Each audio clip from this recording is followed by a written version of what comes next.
Mesdames, Messieurs, bonjour.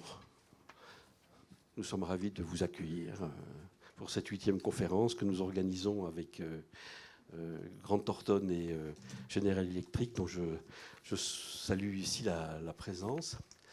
C'est une belle conférence, une conférence importante qui fait partie de ces conférences dont nous estimons le sujet majeur et que nous organisons chaque année sur un ou l'autre sujet qui revient et qui nous a semblé important de traiter cette année-ci. Évidemment, les ressources humaines, c'est majeur. C'est majeur pour tout le monde, c'est majeur pour les hôpitaux, mais c'est majeur aussi pour les entreprises privées.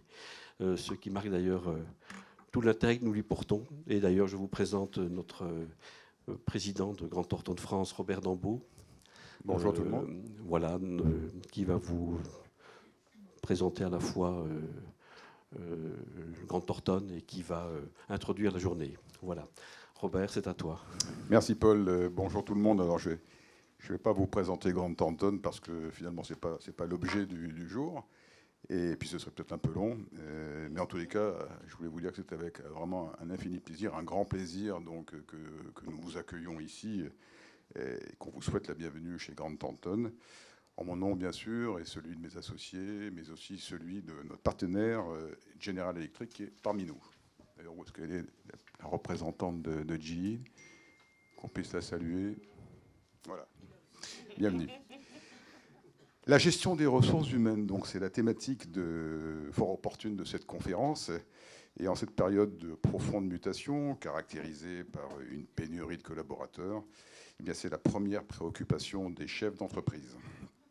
Les ressources humaines, les femmes et les hommes de nos entreprises, sont le bien précieux de nos sociétés et constituent un enjeu majeur des années à venir. En effet, comment assumer nos missions, comment assurer nos missions et comment prévoir et assurer aussi la pérennité de l'entreprise, le renouveau de l'entreprise avec l'innovation, leur capacité d'innovation, sans ces collaborateurs, femmes et hommes qui composent nos équipes au quotidien. La pénurie, l'absentéisme, l'inadaptation des compétences, parfois, sont autant de causes dont les effets négatifs, bien sûr, sont ressentis à tous les niveaux, que ce soit chez nous, dans l'entreprise, mais aussi chez les clients, chez nos clients. Ils ont pour conséquence de lourdes pertes d'activité, des problèmes de qualité, une remise en cause des capacités et, bien sûr, une interrogation sur la pérennité de l'entreprise et, plus globalement, une forte dégradation du service client. Et lorsqu'il s'agit de la santé, eh bien, ces clients, ce sont tout simplement des patients. Et là, l'enjeu devient vital. Tous les secteurs de la vie économique sont concernés, sont touchés. Il suffit d'ouvrir les journaux de ce jour, le transport aérien, l'agriculture, les entreprises de toute taille, les petites, les moyennes, les grandes entreprises, indifféremment, sont bien sûr concernées et frappées par ce fléau d'aujourd'hui et qui va s'amplifier demain. Et de manière plus singulière, nos secteurs tertiaires sont également touchés de plein fouet. Cette préoccupation est un sujet majeur pour une entreprise comme Grant Thornton, puisque tout ce que nous produisons, à savoir production intellectuelle, évidemment, est produit avec des personnes. On n'a pas de machine ici. Ici, tout ce que la production eh bien, sort de la tête des gens. Et cette préoccupation, donc, c'est une réflexion qui nous anime au quotidien et qui a structuré notre organisation dans un système de valeurs et d'attention à nos collaborateurs et qui s'est renforcé, qui s'est accéléré, je dirais, avec cette période Covid qui a été révélatrice et accélérateur de bien des transformations qui existaient déjà en amont. Et nous avons ainsi développé un projet majeur qui a été pris en charge par notre direction des ressources humaines, qui est représentée d'ailleurs ici par notre directrice des ressources humaines, Christelle Le Costumer, laquelle vous présentera 2 points significatifs de notre politique RH, l'attractivité et la rétention des talents. Partagez notre expérience, écoutez vos préoccupations, comprendre vos enjeux, intégrer les expériences de chacune et chacun, faire avancer les solutions. Tels sont les objectifs de cette conférence. De manière plus large, celle-ci entre dans le projet international de Grant Thornton, lequel se traduit par sa promesse « Allons plus loin ensemble ». Allons plus loin ensemble, c'est mieux comme ça. Cette promesse s'impose à chacun de nous, associés et collaborateurs, comme une évidence de nos quotidiens, au cœur de chacun de nos métiers. Porteuse d'un réel engagement, cette promesse représente l'action collective, la démarche singulière et volontairement proactive que les experts de Grant Thornton incarnent pour accompagner leurs clients. Cet état d'esprit amène nos acteurs à évoluer dans leur pratique, à envisager leur parcours professionnel autrement pour un progrès durable, à oser se démarquer, partager et dialoguer pour valoriser l'intelligence collective et s'affranchir aussi de certains stéréotypes pour aller toujours plus loin. La promesse de Grant Thornton véhicule l'énergie du changement à travers l'écoute, à travers la proximité, la qualité, la sincérité et la transformation, à savoir celle du monde, mais qui sera mise en œuvre par nos parties prenantes, à savoir nos équipes, les clients, les communautés, nos communautés, et qui exercent ensemble une influence, et tout ça pour dégager un impact positif et durable sur nos sociétés et sur l'avenir. C'est animé de cette énergie que nous vous accueillons aujourd'hui pour réfléchir ensemble à une approche nouvelle, enrichie des témoignages des excellents intervenants qui vont se succéder et que je remercie pour leur engagement.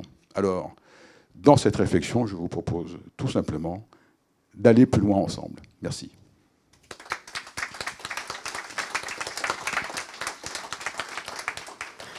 Merci Robert.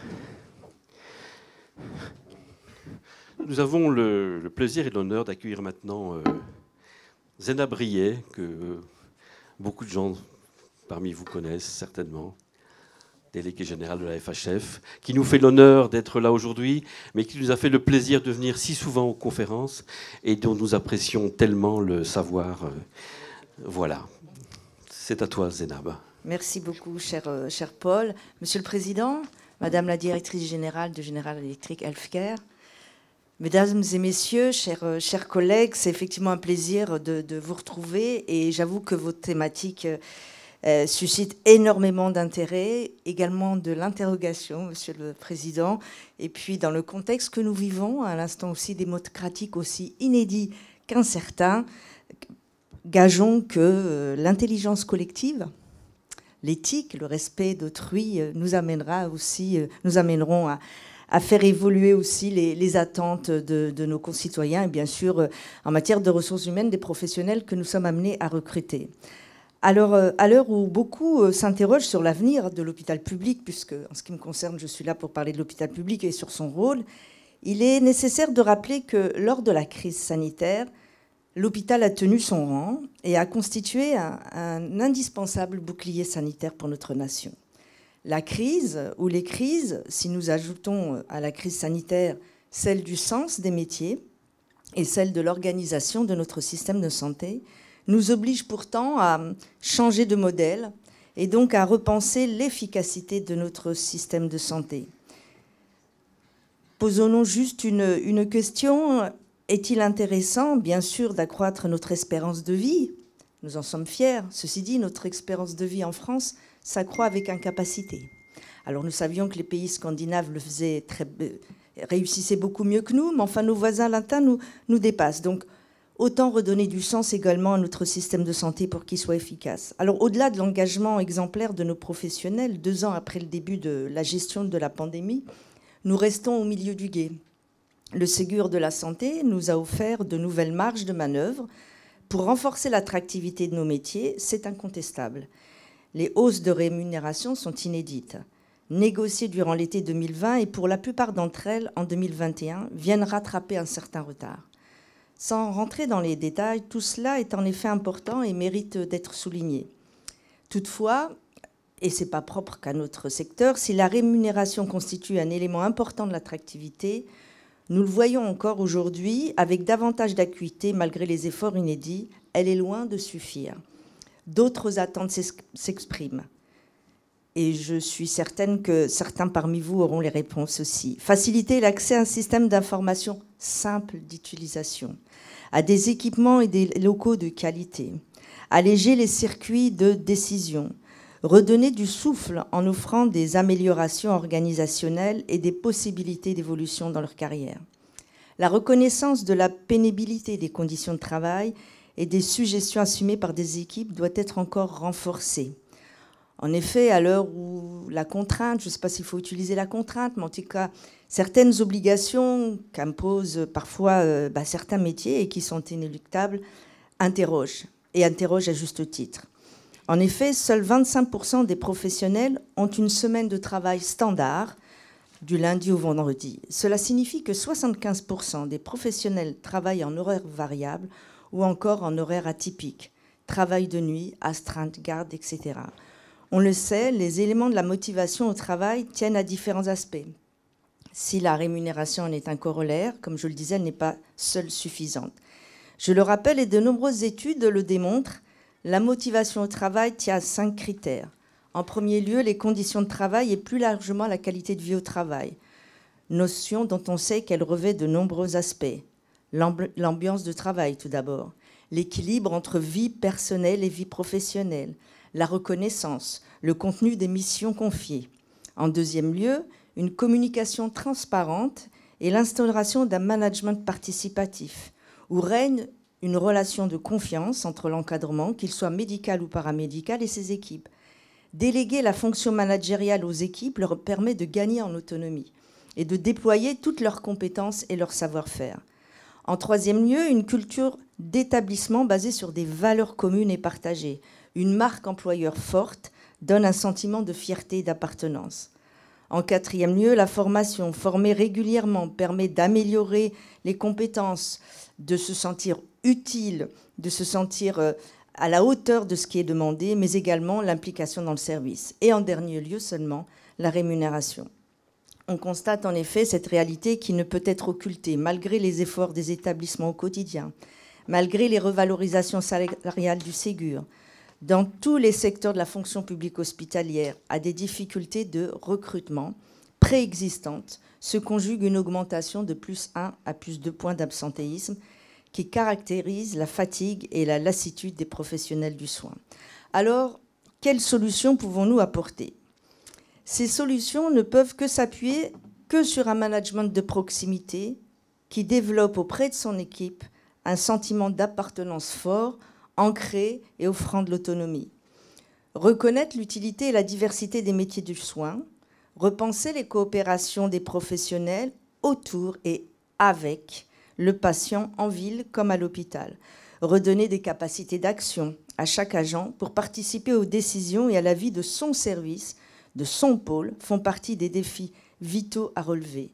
Il n'a échappé effectivement à personne, et c'est très bien, que nos concitoyens veulent être acteurs de leur vie, acteurs de leur santé et bien sûr acteurs de leur vie professionnelle. Le développement du management participatif, la reconnaissance de la pénibilité, la refonte de la formation pour une meilleure adéquation entre ressources et les besoins de santé sont des leviers forts d'une nouvelle approche des ressources humaines. Alors peut-être trois exemples assez rapides d'évolution. La loi Rist, d'ailleurs je salue, je suppose que Madame la députée présidente de la conférence n'a pas pu peut-être se joindre à vous. Elle se joindra peut-être à nous.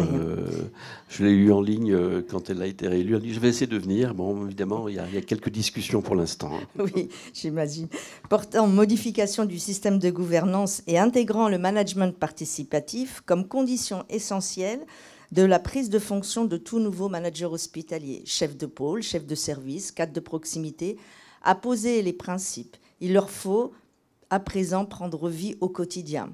Et c'est vrai que cette impatience, elle s'exprime fortement, mais on ne peut pas éluder 2 années de crise qui, d'ailleurs, on n'en est pas complètement sorti, qui n'ont pas permis à l'ensemble des établissements de mettre en œuvre cette loi Rist. Secondement, les métiers du soin sont des métiers attractifs. C'est le premier choix des lycéens dans Parcoursup, bien devant les études de droit ou de commerce. Et il faut le rappeler. Il y a donc là un réel enjeu de hausse des quotas de formation pour répondre aux besoins, mais s'il faut également réévaluer les modes de sélection.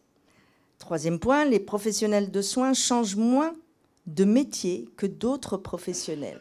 D'après l'adresse, en 2019, 96% des IDE sont toujours en activité 3 ans après leur sortie d'école, contre seulement 78% des autres diplômés de licence. Là encore, au-delà des chiffres qui, en première lecture, peuvent paraître rassurants, il ne faut pas occulter non plus la réalité. C'est pourquoi nous portons à la Fédération hospitalière de France la nécessité de poursuivre nos efforts en matière de formation. J'en profite pour saluer Daniel Portal. Bonjour, cher Daniel. En valorisant notamment la fonction du tutorat, afin que les professionnels en formation restent dans les établissements, ce qui nécessite de revoir les maquettes de formation des infirmières et de les adapter aux enjeux et aux besoins de santé. La crise, effectivement, sanitaire a mis en évidence combien nous avions de marge de manœuvre en matière de prévention, d'éducation à la santé, pour effectivement éviter que les plus fragiles d'entre nous payent toujours le lourd tribut, notamment de la pandémie, et soient victimes d'un certain nombre de facteurs de risque qui sont tout à fait évitables. Donc faire face au vieillissement, maladies chroniques, coordination des parcours, éducation de la santé, autant de champs à investir et autant de champs qui pourraient être ouverts aux professions paramédicales.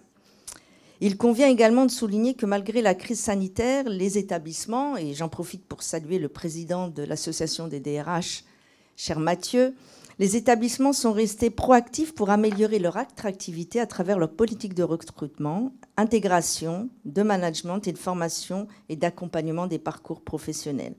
De plus en plus souvent en lien avec les acteurs du territoire. Quelques exemples, la modernisation des campagnes de recrutement a pu être entreprise par le biais du numérique, de la participation à des forums d'emploi, d'entretien sur des formats job dating. Des solutions ont été trouvées en termes d'accès aux crèches hospitalières.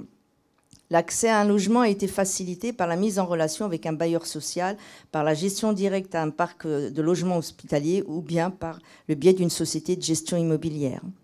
Le développement d'une politique managériale ambitieuse a été initié, notamment par la formation des managers de proximité et l'appui aux binômes, chefs de service et cadres, dans le cadre de la mission et du rapport Clarisse. Enfin, je rappellerai l'effort unique de l'employeur public hospitalier en matière de formation continue, dont l'impulsion nouvelle de l'apprentissage, avec près de 874 millions d'euros investis en 2019. 55% des agents bénéficient d'une formation chaque année, donc plus d'un agent sur deux. Bon, j'ose pas comparer avec d'autres secteurs, mais sachez qu'il y a un autre secteur, c'est 35% en 2020.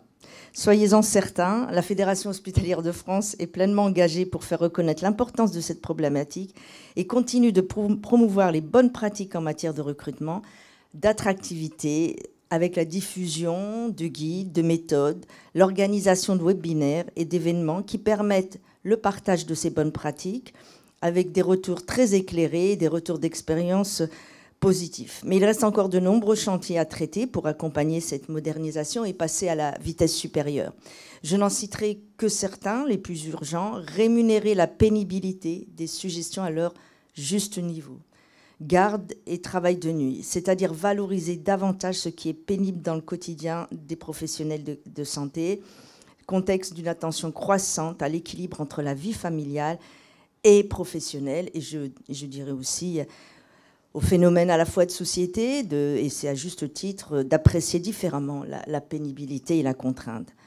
Deuxièmement, poursuivre la refonte des carrières par la mise en œuvre de la réforme du régime indemnitaire, pour le rendre plus lisible et équitable, et en faire vraiment un levier d'attractivité et de management. Complémentaire aux mesures sociales, elle doit permettre de valoriser l'engagement individuel à travers 3 critères: les contraintes d'exercice, la technicité des postes et la fonction managériale. Troisième point, soutenir les politiques innovantes des établissements en matière de qualité de vie de travail et développer autant que se faire se peut le management participatif en faisant participer les professionnels à la décision. Nous l'avons vu, ils l'ont exprimé fortement durant la crise, c'est tout à fait réalisable, il faut pouvoir le faire. Viser, là encore, c'est possible, à faciliter l'accès à des logements de proximité et bien sûr à des solutions en matière de petite enfance, de garde d'enfants, adaptées aux horaires atypiques de ces professionnels. Reconnaître, bien sûr, la charge en soins et revisiter les maquettes organisationnelles à ce titre. L'organisation de votre journée est un temps de réflexion important pour permettre l'émergence d'une nouvelle approche des ressources humaines. Et je tiens à vous remercier vivement pour votre invitation. Et nul doute que votre journée sera riche d'enseignements pour l'ensemble à la fois des managers qu'ils exercent dans le secteur public ou dans le secteur privé. Merci. Merci à vous. Merci beaucoup, Zénab. Je voudrais dire à notre public que nous aurons la chance que chacun des orateurs s'isole pendant 1 minute et demie, 2 minutes à peu près, dans une salle annexe où une vidéo va être prise pour chacune et chacun, et dans laquelle il pourra exprimer la substantifique moelle de ce qu'il a dit. Voilà. Très bien. Nous allons commencer les tables rondes. Je cède la parole tout de suite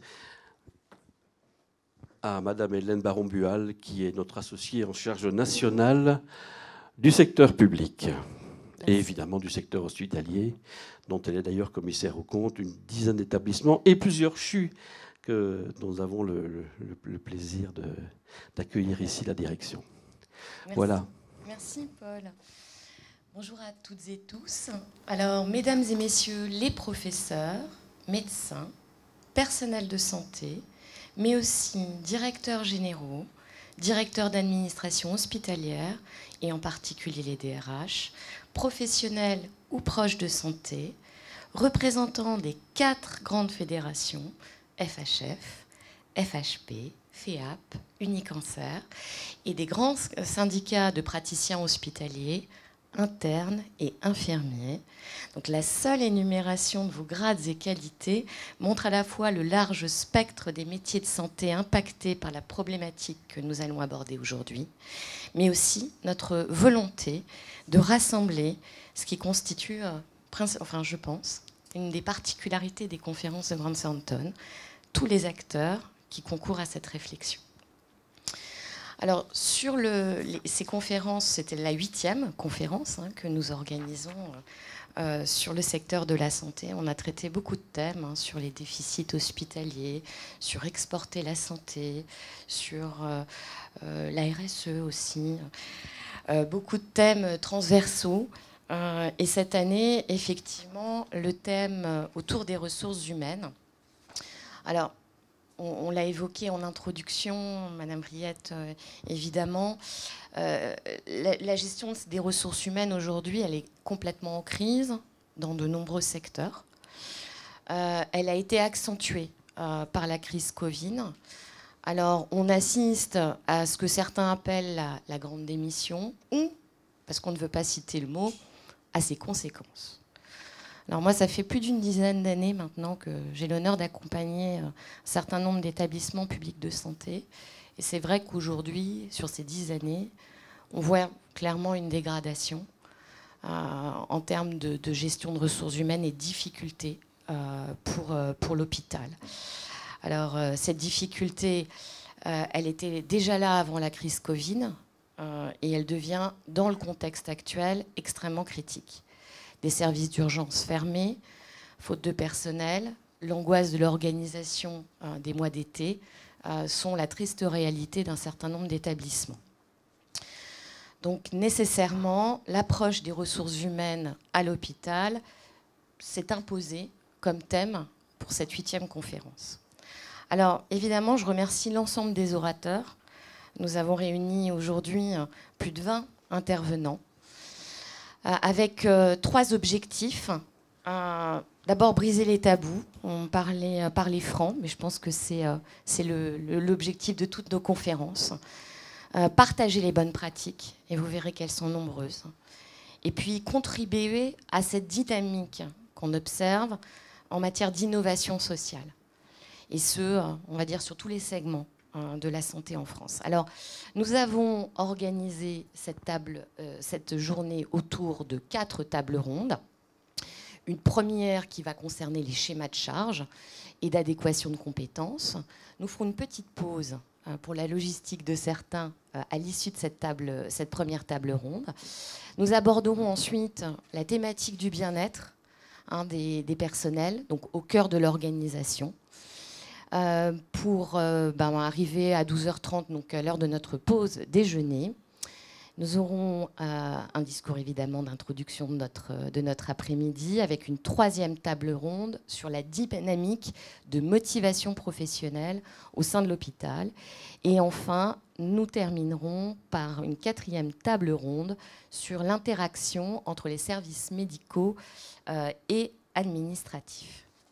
Alors je vous propose immédiatement de pouvoir passer à la première table ronde. Donc sur les schémas de charge et l'adéquation de compétences. Alors là, on va beaucoup parler sur le modèle.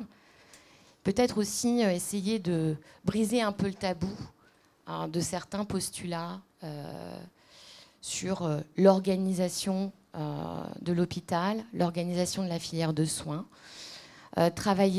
Évoquer ensemble sur l'ensemble des acteurs, que ce soit au niveau médical. On a la chance d'avoir aussi d'autres professions et les DRH, le sujet. Alors, premier intervenant, le professeur Pierre Michel, qui est président de la CME du CHU de Rouen. La seconde intervenante sera Virginie Schlier, présidente de l'intersyndicale nationale des personnels infirmiers. Nous poursuivrons par M. Girier, DRH du CHU de Bordeaux, mais également président de l'adresse. Et enfin, une intervention d'Olivier Thomas, notamment sur le rôle, les missions et le levier que peut constituer la RSE sur la réflexion en matière de ressources humaines. Je pense qu'on aura beaucoup de témoignages au cours de la journée sur ce levier dont beaucoup d'hôpitaux se sont saisis. Alors j'invite immédiatement à la tribune le professeur Michel. Je vous cède la place. Merci. Merci beaucoup de votre invitation. C'est pour moi pour une première. Je suis plus habitué des plateaux je dirais, un peu plus scientifiques. Donc c'est pour moi une véritable première. Mais je voudrais commencer cette présentation par vous projeter une séquence particulièrement violente. Donc on va débuter la journée de manière hard, d'une captation réalisée dans un bureau d'un directeur en caméra cachée. Pendant 1 minute 20, vous allez voir la grande violence des rapports qui peuvent exister sur le plan professionnel dans nos hôpitaux. Si on peut lancer le petit film. Mauvais paresseux, tu es tout le portrait de ton oncle Émile. Celui-là, il passait jamais au soleil parce que ça le fatiguait de traîner son ombre.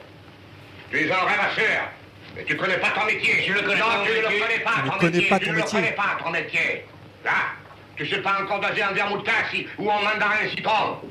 Quant au piquant citron curaçao de la maison, ça, n'en parlons pas. N'en parlons pas. Hier, le père Cougourde est venu et il s'est plaint à moi.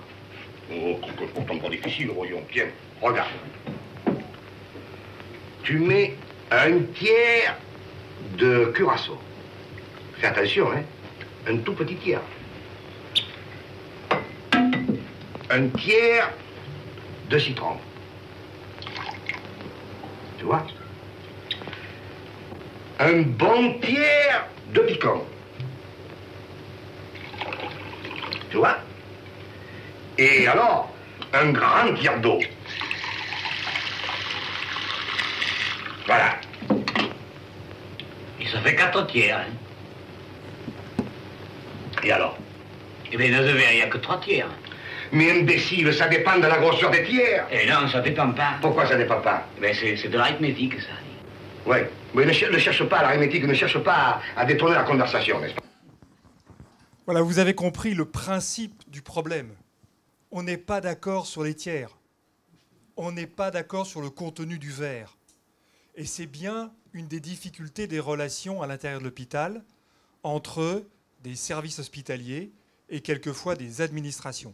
Alors évidemment, il n'y a pas le vrai et le faux. Il y a l'arithmétique d'un côté, mais il y a le vécu de l'autre. Son picon, citron, curaçao, il est quand même reconnu dans tout Marseille, donc ça veut bien dire qu'il est aussi dans la vérité. Et il faut voir un petit peu cette problématique quand on dézoome un petit peu, quand on fait un travelling arrière en cinéma, sur l'équivalent quand on parle de ressources humaines médicales dans le service hospitalier. Je vais prendre l'exemple d'un service que je connais particulièrement bien, puisque je l'ai dirigé pendant quelques années, qui est le service d'hépatogastro-entérologie du CHU de Rouen. Qui est-ce qui passe les diapositives? C'est vous? Parfait. Donc dans ce service, il y a un effectif médical, diapositive suivante, qui nous est fourni chaque année par la direction des affaires médicales. Donc vous avez sous les yeux l'effectif médical de ce service d'hépatogastro-entérologie. C'est la recette picon, citron, curaçao de notre direction générale. C'est comme ça qu'est constitué un service d'hépatogastro-entérologie. Diapositive suivante. Donc ça représente, donc ce n'est pas la photo de la direction générale du CHU, Madame Desjardins, je ne me serais pas permis. Ça représente 13,35 équivalents temps plein, et on nous dit bien que c'est l'effectif de référence. De référence. Diapositive suivante. Alors ça correspond à quoi sur le plan pratique? Donc on n'a pas fait des tiers, on a fait des quarts. Parce qu'on considère dans ce service qu'on travaille en quart de journée. Donc on a traduit l'effectif administratif en quart de journée efficace de production médicale en quelque sorte, pour voir combien ça correspond de quart de journée. Alors, je vais vous expliquer pourquoi on travaille en quart de journée. Donc on prend chaque statut de chaque praticien hospitalier, les praticiens hospitaliers, les chefs de clinique, les PU, MCU et les docteurs juniors. On déduit le nombre de journées travaillées, le nombre de repos, le CET, tout ce que vous voulez, et on obtient des jours travaillés, ou un équivalent quart de journée travaillée. Ça nous donne, quand on fait la somme, et je vous demande de me croire sur parole, je ne vais peut-être pas vous faire la démonstration en direct, on obtient 233 quarts de journée par semaine. Ça, c'est notre effectif référence, c'est la base de notre recette picon, citron, curaçao du chef. Diapositive suivante, si vous voulez. Quand on change de point de vue, et quand on s'en met de le point de vue du quels sont les postes à fournir dans son service. C'est-à-dire que ce service est composé de différentes entités. Un hôpital de jour de 26 places, qu'on a séparé en 2 fois 13 places pour l'activité médicale. Un hôpital de semaine de 12 lits. 2 salles d'endoscopie sous anesthésie. 1 salle d'endoscopie sans anesthésie. Une consultation de proctologie, parce qu'en gastro, on fait beaucoup de proctologie. Et puis, vous avez des secteurs d'hospitalisation, un secteur de gastro-entérologie de 14 lits, des pathologies de 15 lits, des soins intensifs de 12 lits et un service d'oncologie digestive de 18 lits. Il y a un médecin d'astreinte tous les jours, de 8h à 18h30. Il y a quelques activités comme la biopsie du foie, la lecture des capsules, enfin c'est un truc technique. Et vous avez la journée qui est séparée en quarts de journée. Pourquoi en quart de journée? Parce qu'en fait, c'est pas dans notre activité, dans notre façon de travailler, on ne travaille pas par demi-journée, on travaille par quart de journée. Je prends l'exemple de l'hôpital de jour. On fait un hôpital de jour dans lequel on fait beaucoup de chimiothérapie. Un patient ou des patients arrivent entre 8h30 et 9h30. Quand ils vont démarrer leur chimiothérapie, ça va couvrir la deuxième partie de la matinée. Donc on n'a pas besoin de mobiliser un médecin senior pour toute la matinée. On a besoin de le mobiliser au moment de la prescription de la chimiothérapie. Donc la première quart de journée. Une contre-visite, par exemple, en fin de journée, ça ne va pas prendre une demi-journée. Là, on l'a compté un quart de journée, c'est déjà un petit peu confortable. Les visites, par ailleurs, on les compte en demi-journée, c'est-à-dire 2 quarts de journée. Ce qu'on peut remarquer sur ce tableau, c'est que toutes les fonctions ne sont pas seniorisées. Les carrés noirs, c'est les médecins seniors et les docteurs juniors. Les carrés gris, c'est les internes, c'est-à-dire activités non seniorisées. Et là où c'est en blanc, c'est que ça n'existe pas. Il y a des jours où il n'existe pas d'endoscopie sous anesthésie. On est un peu atypique, mais c'est la réalité des faits. Quand on regarde bien, on s'aperçoit que toutes les visites dans les secteurs d'hospitalisation ne sont pas seniorisées. Elles sont seniorisées le lundi, mais elles ne sont pas seniorisées le mardi. Elles ne sont pas seniorisées le jeudi. Donc, ce que je vous décris ici, c'est la réalité 2022 d'une activité hospitalière. Donc quand on prend toutes ces cases, ça nous fait un certain nombre de quarts de journée. Diapositive suivante. À côté de ces travails postés, surtout dans un CHU, il y a des activités de consultation, de surspécialité, de temps d'enseignement qui sont bizarrement jamais comptées. On nous demande de l'empathie, de l'humanité, mais dans votre emploi du temps, on ne compte jamais le temps passé à rencontrer les familles. C'est transparent, ça n'existe pas. Quand on est en réunion, maintenant que j'ai changé de métier, que je suis président de la CME, c'est des activités transparentes. Quand vous regardez une activité d'un service, voir les familles, ça ne compte pas. Là, le temps de réflexion sur les dossiers complexes de CHU, ça n'existe pas. C'est virtuel. Dans un emploi du temps, ce n'est pas virtuel. Donc pour le compter, et notamment les consultations de CHU, ça se prépare, ça se discute, on va relire le scanner avec le radiologue, on enregistre la biologie, on va la réfléchir. Ça ne se fait pas dans le quart d'heure de la consultation. Donc tout ça, il faut le compter. Donc on l'a compté, je dirais sans excès, vraiment sans excès, pour arriver à une comptabilité, diapositive suivante, qui nous amène à la référence, celle que nous donne le CHU sur les 13,35 équivalents temps plein, et puis le calcul des besoins. Et vous avez remarqué qu'on n'a pas mis les week-ends, on n'a pas mis les astreintes de week-end, on est hors continuité des soins là, hein. On est juste l'activité de la semaine. Donc on a 146 quarts de journée en activité postée, 143 en activité non postée, ça fait 289 quarts de journée par semaine, alors que la recette qu'on nous demande d'appliquer, c'est 233. Diapositive suivante. Donc il y a un conflit. Disons qu'il y a une approche différente. Cette approche différente, elle n'est pas totalement négligeable. Elle correspond à 3,5, allez, je vous fais cadeau de 0,1, 3,5 équivalent temps plein de différence entre le besoin médical calculé et l'effectif dit de référence. Ça pose un problème. Diapositive suivante. Ça pose un problème. Et encore, je vous ai montré un tableau actuel qui n'est pas un tableau optimal. Dans un CHU, théoriquement, on peut endoscoper sous anesthésie tous les jours. Il n'y a rien de scandaleux à ça. On devrait, selon la réforme du 3e cycle des études médicales, senioriser la visite tous les jours. Donc si je la seniorise tous les jours, et encore rapidement, vous voyez que j'ai mis qu'un quart de journée pour senioriser la visite des 2 jours où elle n'est pas seniorisée. Donc j'ai fait une seniorisation soft, on va dire, de la visite dans ces secteurs. On rajoute 1,4 équivalent temps plein. Donc le déficit entre l'effectif classique de référence et l'effectif calculé pour faire un travail normal de CHU à un niveau attendu de seniorisation, le différentiel il est quand même de 5 équivalents temps plein. Diapositive suivante. Alors, cette diapositive, elle a été rédigée, cette présentation, j'ai oublié de le dire au départ, elle a été rédigée, c'est un travail que j'avais demandé à une PH du service, qui est Hélène Montielou, qui a beaucoup travaillé, elle y travaille depuis 2018. Elle remet à jour régulièrement les formules à jour en fonction des effectifs. Je vous rassure, même en étant président de CME, ça n'a pas fait augmenter l'effectif du service de gastro. On est toujours resté au même effectif. Mais la conséquence pour les praticiens, c'est quoi? C'est je saute des repas, je cumule 2 activités, je déseniorise, autrement dit, je fais l'impasse sur un type d'activité. Par exemple, l'hôpital de jour, qui n'est pas seniorisé comme il devrait l'être.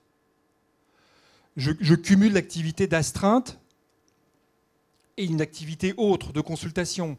Et évidemment, les collègues ne sont pas contents. On nous demande d'être disponible pour la médecine libérale. À moins 5 équivalents temps plein, c'est pas simple d'être disponible pour la médecine libérale. Et donc, l'ensemble de ces problèmes, diapositive suivante, ça arrive à la conclusion de l'histoire de Marius et César. Marius s'en va. prend le bateau pour aller vers un autre monde. Et ben, ce qu'on connaît dans nos hôpitaux, c'est un peu ça. Nos jeunes PH, qu'est-ce qu'ils font? Ils s'en vont. Ils ont fait le calcul. Ils s'en vont non pas tellement pour aller gagner plus d'argent ailleurs, ils s'en vont pour voir un autre monde, ils s'en vont pour plus de liberté, ils s'en vont pour pouvoir gérer leur activité en fonction de leurs besoins et pas rattraper en permanence un déficit hospitalier. Alors, au départ, quand on a commencé à travailler là-dessus, donc c'était en 2018, j'étais loin de penser que je serais président de CME, je me suis dit, avec ça, je vais convaincre tous mes collègues de services de médecine, les services de réanimation, les urgentistes, en travail posté. Eux, il n'y a pas de problème, leurs besoins sont bien évalués, bien syndiqués, il n'y a pas de problème, ils savent bien faire entendre leur voix. Les collègues de chirurgie, c'est un autre domaine, il faudrait probablement construire un autre modèle. Mais dans tous les services de médecine, je me suis dit, tout le monde va adhérer fortement. Ma première surprise, ça a été que les plus réticents ont été mes collègues.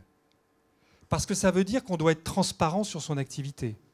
Ça veut dire qu'il faut faire un maquettage de l'activité médicale. Alors vous savez, vous le savez, je pense que les gens, beaucoup dans la salle le vivent tous les jours, donc ils le savent bien sûr. Les médecins, c'est drôle de race quand même. Hein. C'est-à-dire que on a beaucoup de difficultés à être cohérent dans notre discours. On veut à la fois les manettes de la décision et en même temps, on veut protéger un peu un certain flou artistique sur nos activités. Et beaucoup de mes collègues sont très hésitants à vouloir écrire sur le papier une rationalisation des activités. Et je dirais que un des premiers problèmes que je rencontre au sein même de mon établissement, c'est convaincre les collègues qu'en faisant ces tableaux, en faisant un effort de rationalisation, déjà on organise mieux son équipe, et en même temps on est plus crédible vis-à-vis des interlocuteurs pour leur dire, voilà, dans la réalité des faits, combien il manque d'équivalents temps plein pour pouvoir faire un travail vraiment de qualité, digne d'un CHU de bon niveau. Alors, sans être totalement rêveur, le rêvasseur dont il parle, je sais bien qu'on ne va pas créer 5 emplois d'hépatogastroentérologue au CHU de Rouen parce que j'ai fait un tableau Excel en montrant qu'il y avait une différence de quart de journée de travail. Mais ça peut donner un objectif, ça peut éclairer, ça peut illustrer les besoins, mieux les faire connaître. Et je pense que c'est déjà une étape très importante. Le deuxième élément, c'est jusqu'à quel point les directions sont prêtes à coopérer, c'est-à-dire à accompagner, c'est-à-dire à remonter le besoin dans les échelons supérieurs. Je sais très bien que nos établissements ont un budget fermé, que leurs moyens sont limités, mais leurs moyens de communiquer, leurs moyens de faire passer le message, leurs moyens d'expliquer pourquoi les médecins éventuellement quittent le CHU. Ce n'est pas toujours pour des raisons financières, ce n'est pas toujours pour la permanence des soins, mais dans des services de médecine, ça peut être pour des éléments de ce genre. Eh bien, je viens dans ce type de réunion pour essayer de plaider la cause auprès des directeurs présents, pour leur dire, là aussi, vous avez un rôle à jouer, pour essayer d'essayer à définir, nous aider à définir le réel besoin médical dans un CHU de la taille du CHU de Rouen, qui est un CHU de taille moyenne, pour ensuite pouvoir construire en toute transparence un dialogue avec les médecins, mais aussi avec les institutionnels, pour nous aider à atteindre ces objectifs. Voilà ce que je voulais vous présenter ce matin. Merci.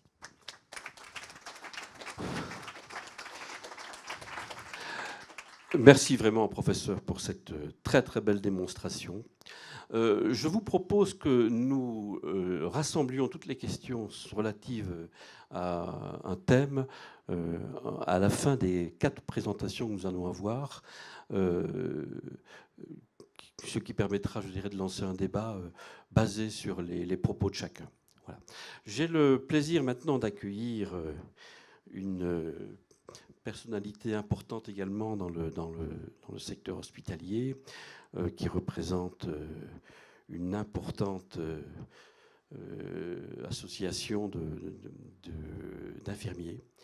Et elle nous a fait l'honneur d'accepter de venir près de nous. Donc je demande à Madame Schlier de prendre la parole maintenant. Merci beaucoup. Oui, vous m'entendez? Juste un petit rectificatif, je ne suis pas une personne aussi importante que veut bien le laisser entendre Monsieur Nollet. Je suis présidente d'un syndicat infirmier, le syndicat national des professions infirmières attaché à la CFE-CGC, mais j'ai aussi une profession, je suis directrice adjointe à l'IFSI de Colmar, et donc à ce titre, j'ai une double casquette aujourd'hui. J'ai choisi, moi, dans le cadre de cette journée, de cette conférence sur les ressources humaines dans le monde hospitalier, de me poser la question de comment concilier compétences infirmières, charge en soins et sens au travail. Bien sûr, la question n'est pas récente, mais le contexte sanitaire de ces 2 dernières années a mis en lumière à la fois la place de l'infirmière, alors à chaque fois je dirais l'infirmière, mais ça sous-entend infirmière, mais nous sommes quand même majoritairement encore une profession très féminine.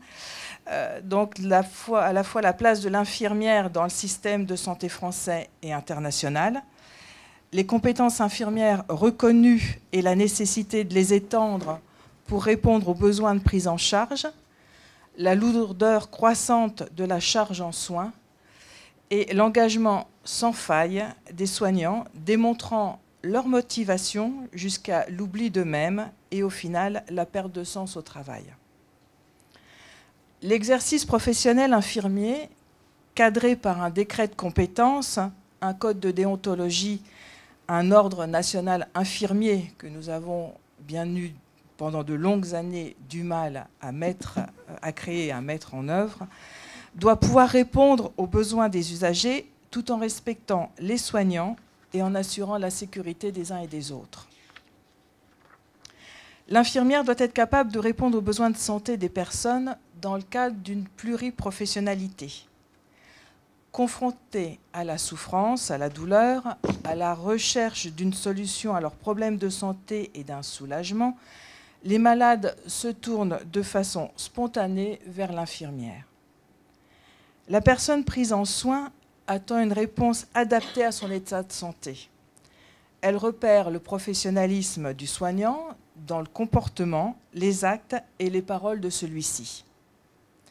Aussi, l'infirmière doit faire preuve de connaissances théoriques solides et actualisées, d'aptitudes gestuelles et de dextérité, de grandes capacités relationnelles, d'écoute, d'humanité, de respect envers la personne soignée, ses proches, ses collègues, les partenaires de soins, de disponibilité et de souci de l'autre, de rigueur dans ses actes, de réflexion pour penser son action, de maîtrise de soi dans toute situation, d'honnêteté intellectuelle, car il faut savoir aussi reconnaître ses erreurs, de capacité à se remettre en question, de connaissance de soi et de ses limites, de capacité d'adaptation et de travail en équipe, ce qui n'est pas toujours aisé, et un grand sens des responsabilités.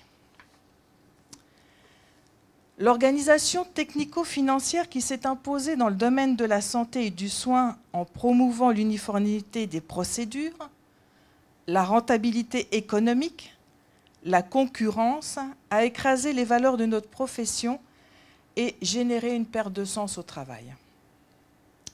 Car prendre soin, ce n'est pas seulement réaliser des actes de soins prescrits. La valeur d'un acte ne se réduit pas à l'argent qu'il rapporte à travers une activité chiffrée, codée, rentable. Prendre soin, c'est à la fois des actes visibles et de l'invisible. L'acte invisible a perdu son utilité et tend même à disparaître de notre quotidien, car difficile à évaluer. Que vaut un sourire? Que vaut une main sur une épaule? Un regard? La charge de travail en milieu hospitalier a beaucoup augmenté ces dernières années. Paradoxalement, cela est lié à une avancée avec le développement de l'ambulatoire, des soins à domicile, des hôpitaux de jour. Les patients qui sont hospitalisés le sont pour des raisons plus graves, donc ils nécessitent davantage d'attention dans une durée moyenne de séjour diminuée, concentrant d'autant les soins à réaliser.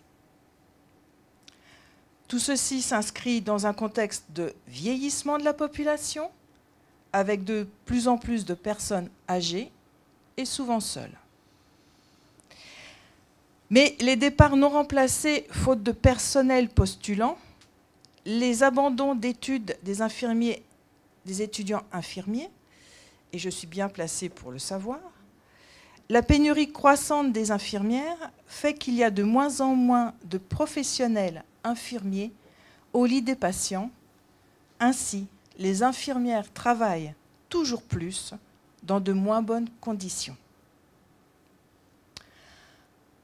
À cela vient s'ajouter le contexte de polyvalence dans l'exercice professionnel, qui se télescope avec la sécurité professionnelle. Le fait de déplacer les soignants d'un service à l'autre entraîne une insécurité professionnelle.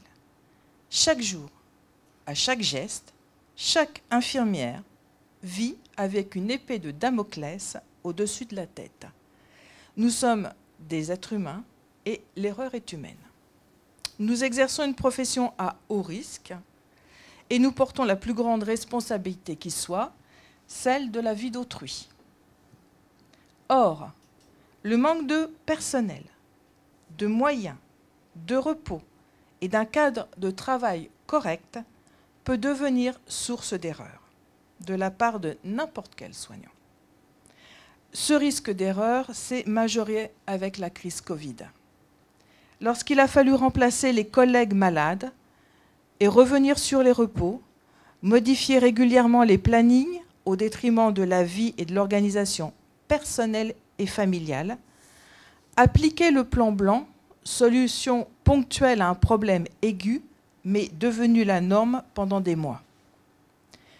Un des problèmes de la profession infirmière, c'est la distance entre ce que nous sommes et ce que l'on nous demande de faire au quotidien. Il faut cesser de demander d'enchaîner les actes de soins au profit du sens qui motive ces soins. L'infirmière a besoin de penser son action et non d'être une simple exécutante d'actes techniques. Une infirmière hospitalière n'est pas une technicienne spécialisée dans une usine à soins. L'infirmière est là aussi pour prendre soin, accompagner, faire de la relation d'aide, de l'éducation à la santé, de l'éducation thérapeutique pour que le patient soit acteur du soin. Or, à l'heure actuelle, il y a une vraie perte de sens. Pour qu'un travail ait du sens, il doit procurer de la satisfaction à la personne qui l'effectue, correspondre à ses intérêts et ses valeurs, faire appel à ses compétences, stimuler le développement de son potentiel et lui permettre de se réaliser. Le sens du travail se définit à travers la perception qu'a l'individu à la fois de son travail et de son rapport à celui-ci. Il repose sur son vécu de l'expérience du travail, sur l'interprétation qu'il en fait et sur ses expériences passées. La question de sens est donc très personnelle et nous concerne tous.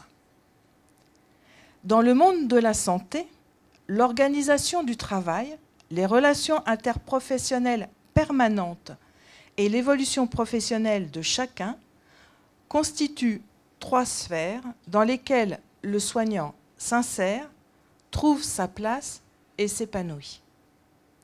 Or, les mutations de travail sont multiples. Les organisations sont en transformation. L'incertitude engendre une perte de repères. Beaucoup ne perçoivent plus correctement leur place au sein de l'institution, de l'équipe, de l'intrusion croissante du travail dans la vie personnelle, perturbe, questionne et désoriente notre vie professionnelle. Pourtant, la question du sens au travail est essentielle et s'appuie sur 3 dimensions. Le faire. Travailler, c'est d'abord produire un acte, mais c'est aussi apprendre, comprendre, se former pour être satisfait, fier de la journée accomplie, du travail bien fait, de l'objectif atteint. Tout ce qui va alimenter notre motivation professionnelle et personnelle. L'avoir, travailler, c'est subvenir à ses besoins en gagnant sa vie avec un salaire, mais également avoir une existence sociale, un statut, c'est percevoir sa place dans l'organisation et aussi développer des compétences, avoir un accès à la formation.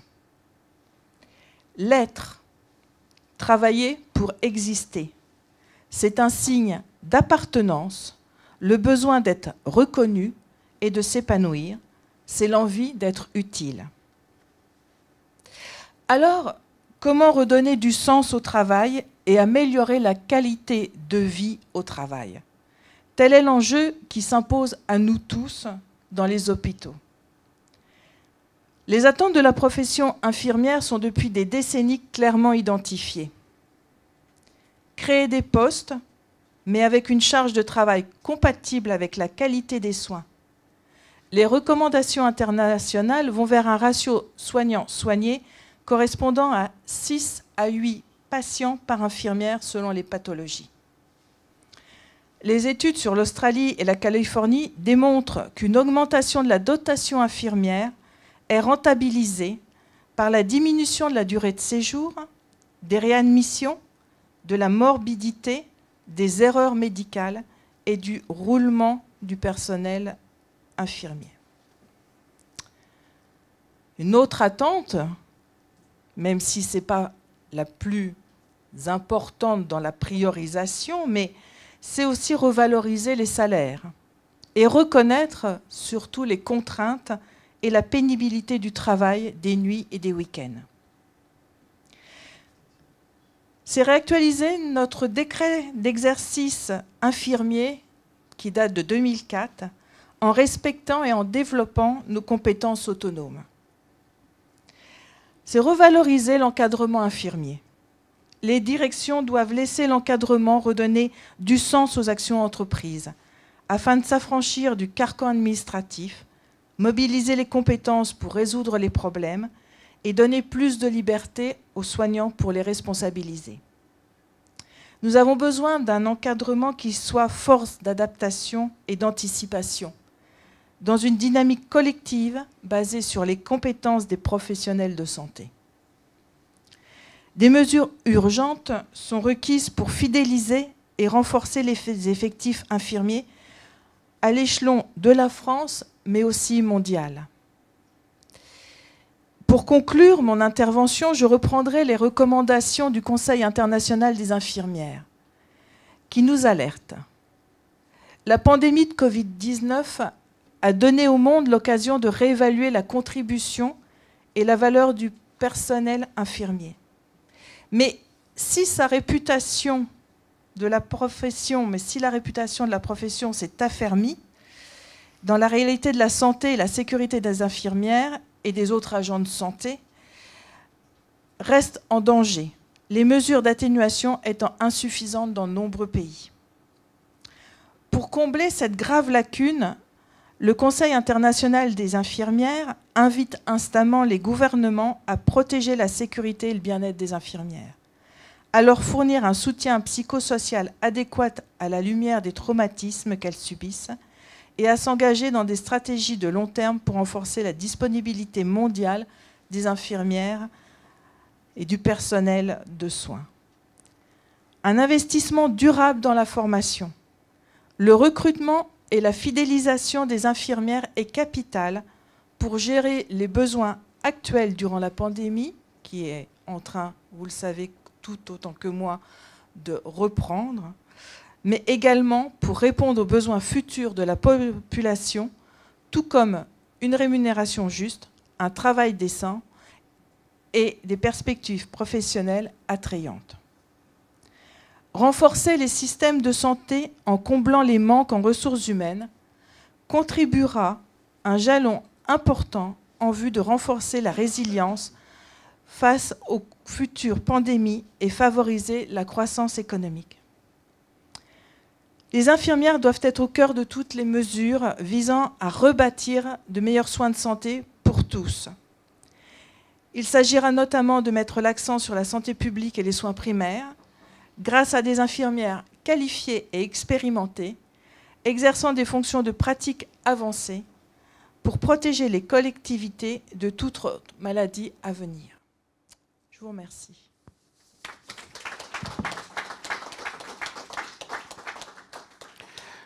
Merci beaucoup, Madame Schlier. C'était un témoignage très émouvant, je trouve, sur le rôle des infirmières au sein des institutions hospitalières.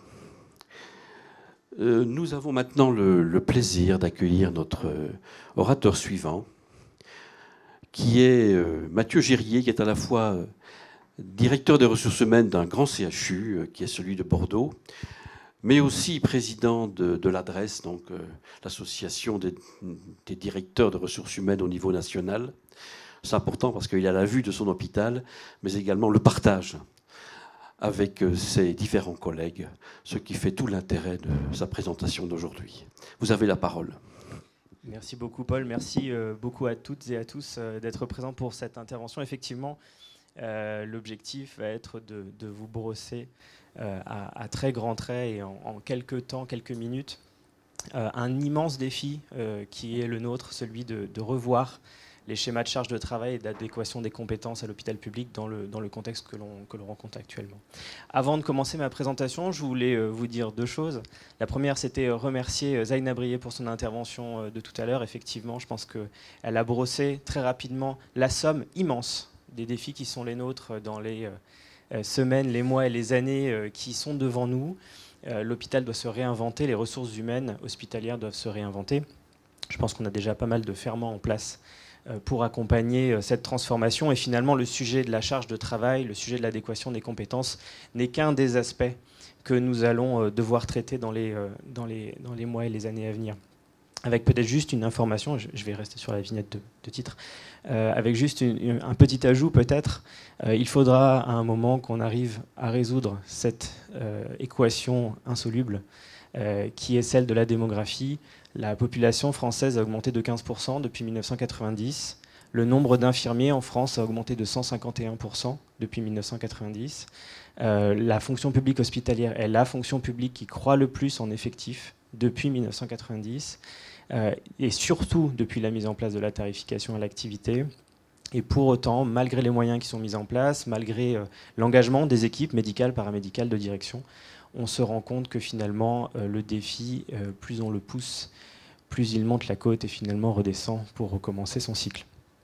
Alors, petit message amical au professeur Michel. Moi, j'avais compris que César, c'était le directeur et Marius, le médecin, ou l'inverse. Mais bon, c'est un avis très personnel.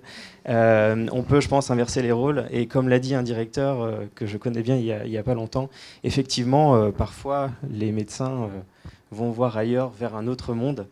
Il ne faudrait pas que les directeurs prennent le même chemin, ce serait un peu embêtant. Finalement, on se retrouve tous dans le même monde, de l'autre côté, à bosser ensemble, même si du coup, on aura sans doute beaucoup appris du travail passé à l'hôpital public. Alors, revisiter les schémas de charge de travail et d'adéquation des compétences, tout commence il y a une dizaine d'années avec un jeune directeur qui sort de l'EHESP et qui se pose une question: combien faut-il d'infirmières dans un service de soins? Et là, grand blanc. Vous avez raison. Le sujet, à l'époque, il est gouverné dans les hôpitaux publics par une agence qu'on connaît bien, la NAP, qui met en place un certain nombre de référentiels. Et dans ces référentiels, il y en a un plus important que les autres. Le plan performance est justement une réflexion à mener sur la rationalisation des ressources humaines médicales et non médicales dans les hôpitaux publics pour les adapter à la mise en place des 4 grands mouvements qui transforment l'hôpital à ce moment-là. La transformation de la gouvernance, avec la mise en place d'abord de l'ordonnance nouvelle gouvernance de 2005, puis de la loi HPST de 2009, avec un travail de contractualisation interne extrêmement important. Une deuxième transformation, vous connaissez bien la tarification à l'activité, qui vient réduire des équilibres et des déséquilibres qui existaient depuis 1983 à la mise en place de la dotation globale. La mise en place de la territorialisation, c'est-à-dire la réflexion sur les implantations hospitalières pertinentes au regard des évolutions de la population. Et puis le 4e levier, pour éviter finalement qu'une communauté hospitalière contrainte par la T2A à territorialiser à moyens équivalents ne fasse du soin low cost, la certification qualité et la mise en place de la haute autorité de santé. Cette transformation globale que l'hôpital connaît à ce moment-là, elle a une difficulté, c'est que elle est basée sur des schémas extrêmement normatifs. On dit une infirmière pour 12, une infirmière pour 15.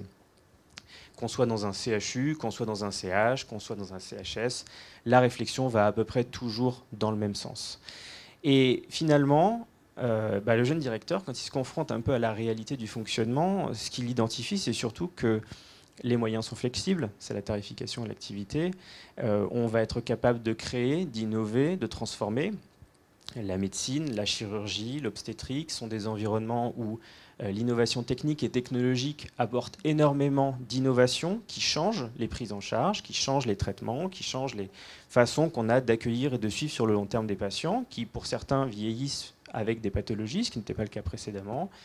Et donc on va chercher à, plutôt que se doter de ratios, se doter de règles du jeu qui vont nous permettre de faire évoluer les organisations dans le temps, parce que finalement, l'hôpital, on peut en prendre une photographie, aujourd'hui, demain, dans 10 ans, mais l'enjeu surtout, c'est de piloter le changement, parce que l'hôpital est contraint de changer de la nature même de son activité, qui est extrêmement impactée par l'innovation technique et technologique.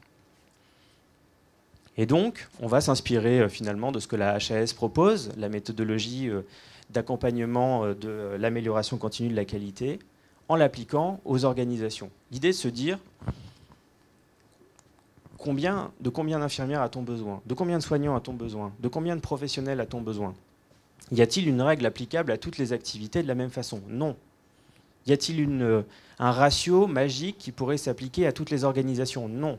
Ce qui est important, c'est que la règle du jeu soit partagée. C'est-à-dire, à un moment, on pose une organisation et on la pose tous ensemble, compte tenu des contraintes qui nous sont faites collectivement, que ces contraintes soient l'équilibre médico-économique global, la difficulté ou non de trouver les ressources humaines que l'on souhaite sur le marché, quelles sont les organisations aujourd'hui et demain des fonctions support des unités que nous accueillons, et quelles sont les contraintes que la gestion du temps de travail et le cycle de travail réglementaire vont nous imposer. Et après, c'est une réflexion médicale, paramédicale, administrative sur cette planification qui va être déterminante. Quand je suis arrivé à l'intercommunal de Créteil, qui est l'établissement dans lequel j'étais affecté avant Bordeaux, j'ai été assez étonné de voir que dans une maquette organisationnelle, c'est-à-dire dans le document synthétique qui va prévoir une organisation, la fameuse référence dont parlait le professeur Michel, on ne parlait pas de qu'est-ce que l'unité. C'est une hospitalisation complète, une hospitalisation de jour, une hospitalisation de semaine. Est-ce qu'on y a des patients de médecine, de chirurgie? Quel est le flux? Est-ce qu'il y a une dynamique de flux à la hausse, à la baisse, etc. Et donc on ne savait pas prédire ou anticiper les évolutions que l'organisation pouvait avoir dans le temps. Et je pense au schéma de référence que vous montriez tout à l'heure. Peut-être que le schéma de référence a été adapté à une époque, en fonction des activités qui existaient il y a 5, 6, 7, 8 ans. Peut-être qu'il le sera à nouveau dans le futur, en fonction des évolutions qui seront apportées. Mais ce qui est important, c'est que la règle du jeu nous impose de réfléchir de façon prospective aux organisations et pas uniquement sous la forme d'une photographie. Une fois qu'on détermine les règles du jeu, on se donne les moyens de les mettre en œuvre, ces règles du jeu. Et donc on va gérer les autorisations de recrutement, procéder au recrutement et suivre en grande proximité les organisations. Il est impératif de savoir ce qui se passe sur le terrain, comment les équipes divergent sur le traitement qu'elles vont pouvoir mettre face à des problèmes qu'elles rencontrent, quelles sont les solutions qu'on peut collectivement apporter à nos problématiques, pour ensuite réfléchir à l'analyse finalement de la charge en soins et de l'équilibre médico-économique, qui sont les deux grandes tendances chiffrables que l'on peut partager en équipe, pour justement identifier comment on peut faire évoluer les organisations. À l'intercommunal de Créteil, on avait une hospitalisation 2 jours de pédiatrie qui avait cette particularité d'être, alors qui n'était pas un centre de référence au sens réglementaire du terme, mais qui était une unité reconnue pour la prise en charge des patients drépanocytaires. L'organisation vit sa vie, voilà, de temps en temps il y a un peu plus, de temps en temps il y a un peu moins. Et puis, à certains moments, on va observer une baisse du nombre de patients inexorable de plus de 20%. Pourquoi ? Parce que, justement, la drépanocytose fait alors l'objet d'une innovation thérapeutique qui permet d'espacer les échanges transfusionnels. Et donc, forcément, l'organisation s'en ressent. C'est-à-dire, le nombre de personnes physiquement présentes dans l'unité change. La typologie des gens présents dans l'unité change. La lourdeur des patients présents dans l'unité change. Et donc, pour éviter justement de mettre les équipes en difficulté ou les patients en difficulté, l'impératif est bien de pouvoir réauditer régulièrement les règles du jeu. Et ce qu'on applique sur le volet collectif, on peut avoir la même réflexion sur le volet individuel. Volet individuel qui passe par des fiches de poste issues des fiches métiers du répertoire des métiers de la fonction publique, avec des procédures d'affectation, une intégration, un tutorat, pour vérifier que les professionnels que nous recrutons ont les compétences cohérentes avec les attendus posés par l'organisation, que cette planification elle va pouvoir prendre vie, trouver une réalité physique dans les équipes, avec ensuite l'entretien professionnel annuel, dont on entend autant parler dans la fonction publique ces derniers temps, parce qu'il a été mis en place en 2020, pour faire ensuite un travail d'accompagnement, accompagnement des agents en difficulté, pour les former et pour leur permettre d'acquérir des compétences supplémentaires, et des agents qui sont en avance sur les attentes, pour leur permettre de prendre l'ascenseur social et d'évoluer et de voir leur carrière grandir. Alors, ça c'est très beau sur le papier. Ça demande beaucoup d'énergie, de planification, de positionnement initial. Pour autant, ça fonctionne parce que s'il y a bien une difficulté qu'on rencontre actuellement à l'hôpital, c'est la question du contrat social. C'est-à-dire à quel moment on se donne des règles du jeu partagées et à quel moment on va faire que ces règles du jeu partagées, on va s'y tenir et on va s'y tenir dans le temps. Et donc, faire de la maquette organisationnelle et des fiches de poste le cœur du fonctionnement, ça permet justement de se mettre d'accord sur qui, à quel moment et pourquoi. Et puis ensuite, on va rentrer dans l'autre grand sujet de l'adéquation de la charge de travail, qui est finalement, c'est quoi le contenu du travail ? Dans la journée, que font les gens ? Est-ce qu'ils font plutôt des soins de base ? Est-ce qu'ils font plutôt des soins techniques ? Est-ce qu'ils font plutôt des soins relationnels ? Alors, vous allez me dire encore des tableaux. Tout ça pour mesurer des choses que des gens font avec d'autres gens dans des services de soins. Comme je vous le disais, l'important, c'est qu'on ait des règles du jeu et qu'on les partage. Eh bien, parfois, il faut savoir trouver des façons de parler ou des façons d'échanger qui soient neutres, pour justement partager le message et partager le constat. Que le constat soit favorable pour les uns ou favorable pour les autres. À ce jeu-là, sur la charge de travail, le sujet ou l'outil que j'ai identifié dans mes différents postes qui est le plus utile, le plus fonctionnel, c'est celui des CIPS et des AS. Donc les CIPS, c'est mesure de la charge en soins. AS, c'est mesure des activités afférentes aux soins. Je vous ai mis 2 exemples sur 2 vignettes. Donc il y en a une première sur ce premier service de soins. C'est un travail qu'on fait faire en routine lors des transmissions aux agents hospitaliers, infirmières, aides-soignantes, qui cotent, qui ont l'habitude de coter depuis plusieurs années au CHU de Bordeaux, leur activité tous les jours. C'est-à-dire tous les jours, elles disent j'ai fait ça, et hop, elles cochent une case, et ça donne le nombre de points qui génèrent l'activité. C'est pas nous qui produisons les chiffres, c'est pas l'administration qui a produit la méthodologie, puisque c'est un groupe de soignants qui l'a mise en place. Et cette charge de travail, elle est extrêmement intéressante parce qu'elle va nous donner 2 informations fondamentales. La première, c'est que, alors c'est un peu petit, je suis désolé, Il y a plusieurs écrans. Vous avez l'avant-dernière ligne, coefficient de charge de travail par agent. Coefficient de charge de travail par agent, c'est compte tenu de tout ce que les agents ont dit faire pendant leur activité, pendant les phases de comptage, on observe une charge de travail. Ce coefficient, lorsqu'il est égal à 1, les ressources humaines sont considérées comme adaptées. Lorsqu'il est inférieur à 1, on estime que la charge de travail est inférieure aux ressources humaines affectées. Et lorsque le coefficient est supérieur à 1, les ressources humaines sont insuffisantes pour prendre en charge la charge de travail. Ce qui est intéressant, ce n'est pas forcément le chiffre en lui-même, alors même si effectivement ça fait l'objet d'une analyse régulière à Bordeaux et ça fait l'objet justement de nos projets d'actualisation des ressources. Ce qui est intéressant, c'est que la charge de travail, elle fluctue dans le temps. Et elle fluctue dans le temps sur une période, vous le voyez sans doute, qui est mi-Covid, mi-non-Covid, 18-19, 20-21. Ce qui est intéressant, c'est que finalement, la productivité, elle va évoluer dans le temps. Elle va évoluer bien sûr en fonction des déclarations que vont faire les professionnels, même si les coefficients restent relativement cohérents. Mais surtout, la charge en soins déclarée, mesurée, on ne peut pas dire qu'elle augmente de façon linéaire. Elle va connaître des fortunes diverses, avec des pics, avec des creux. Et c'est surtout l'accompagnement de ces pics et de ces creux qui va être important. Et l'autre donnée importante, c'est l'avant-avant-dernière ligne, celle sur les AAS. Les AAS, qu'est-ce que c'est? C'est tout ce que les soignants font qui n'est pas purement du soin. Dans cette unité, qui est une unité d'oncologie, les AAS, donc la préparation des traitements, la gestion des dossiers administratifs, l'accueil des patients dans la phase administrative et l'arrivée en chambre, etc., représentent 59% du temps des soignants. Est-il cohérent, quand on se plaint, et on a raison de se plaindre, du faible nombre d'infirmières disponibles sur le marché de l'emploi, de se dire que lorsqu'on recrute une infirmière et on en a tant besoin, on va lui faire 60% du temps autre chose que son travail d'infirmière ou d'aide-soignante pour les aides-soignantes. Et donc ce travail sur les AAS fait partie également des réflexions fondamentales que nous devons mener dans les semaines et les années à venir. Alors ce chiffre de 59%, si on prend l'autre exemple, il peut varier.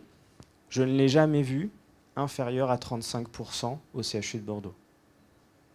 Il monte à peu près jusqu'à 60-65%. Je vous ai pris les cas les plus typiques. Pour vous montrer aussi que le coefficient de charge dans certaines unités, il est inférieur à 1.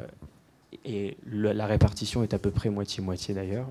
Ce qui est intéressant, c'est qu'aujourd'hui, réfléchir l'évolution de la prise en charge de la charge de travail et réfléchir sur les schémas de compétences, ça implique surtout de réfléchir à ce que les gens font sur le terrain, ce sur les quoi on les missionne.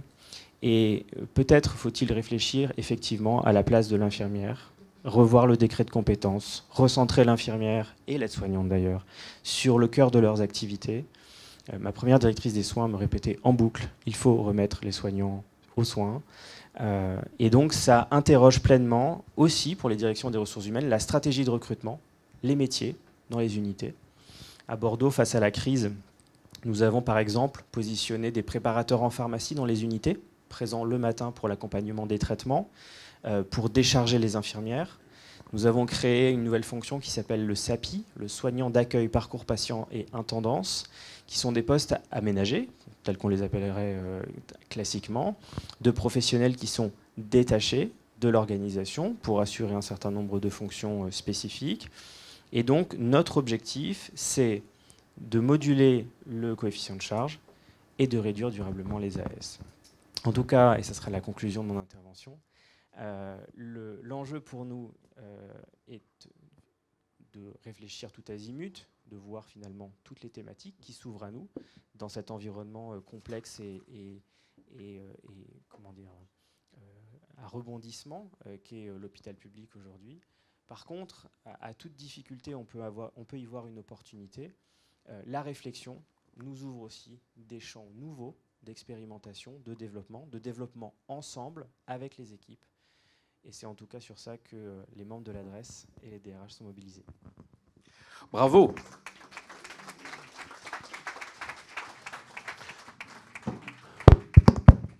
tout va bien, c'est pas grave. Voici encore un témoignage particulièrement intéressant. Merci, Monsieur Gérier. Je vous invite à passer à la vidéo. Bon, et il nous reste encore une présentation pour cette première table ronde, et j'ai le plaisir maintenant d'accueillir Monsieur Thomas. Bonjour. Le timing étant très serré, je vais donc, j'imagine, être obligé d'être très synthétique. J'ai le droit de bousculer un peu, vous m'avez dit. Excellent. Comme vous voulez. Excellent, merci. Comme vous voulez. J'ai eu la chance de diriger des établissements de santé pendant 20 ans. Il y a déjà de cela quelques années.